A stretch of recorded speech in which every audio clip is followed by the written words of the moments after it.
Hi అండి, నిన్న మొన్నటి వీడియోలకి కంటిన్యూషన్ అండి. ఇది మా 5 days లాంగ్ టూర్ లో భాగంగా ఇది సెకండ్ డే అండి. ఇది వచ్చేసి ఒరిస్సా రాష్ట్రంలోని పూరి జగన్నాథ్ టెంపుల్. ఏ టెంపుల్ కి వెళ్ళినా గానీ సెల్ ఫోన్ ఎలో లేదు. ఇక దర్శనానికి వెళ్ళి వచ్చాక మీరందరూ చూస్తారని టెంపుల్ పరిసరాలన్నీ ఇలా వీడియో తీశాను. సుమారు 1100 సంవత్సరాల క్రితం నాటి టెంపుల్ అంటండి ఇది. ఈ టెంపుల్ చూస్తుంటే అసలు ఎలా కట్టారు, అంత టెక్నాలజీ అప్పుడు ఎలా ఉంది అని అనిపించింది.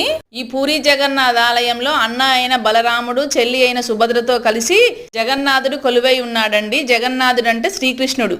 ఈ పూరి జగన్నాథ్ ఆలయం ప్రాముఖ్యత ఏంటంటే పైన ఉన్న పసుపు కలర్ జెండా ఉంది చూసారా, ఎటువైపు గాలి వచ్చినా గానీ ఒకే వైపు ఉంటుందంటండి అది.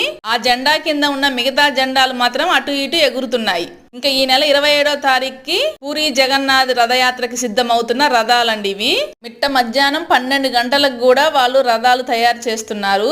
ఇంకాస్త వీడియో తీసుకుందామంటే కాళ్ళు కింద కాలిపోతున్నాయి. ఇక మీరందరూ చూస్తారని ఏదో 2-3 క్లిప్పింగ్స్ అయితే తీశాను. ఇదిగోండి ఆ పూరి జగన్నాథుడిని ఒకసారి దర్శించుకోండి అందరూ. ఆ పూరి జగన్నాథుడి దివ్య ఆశీస్సులు మాతో పాటు మీ అందరికి ఉండాలని మనస్ఫూర్తిగా కోరుకుంటున్నాను. ఎలా ఉందండి నా ఈ వీడియో, నచ్చిందా? అయితే లైక్ చేసి సబ్స్క్రైబ్ చేయండి. Thank you for watching. Bye.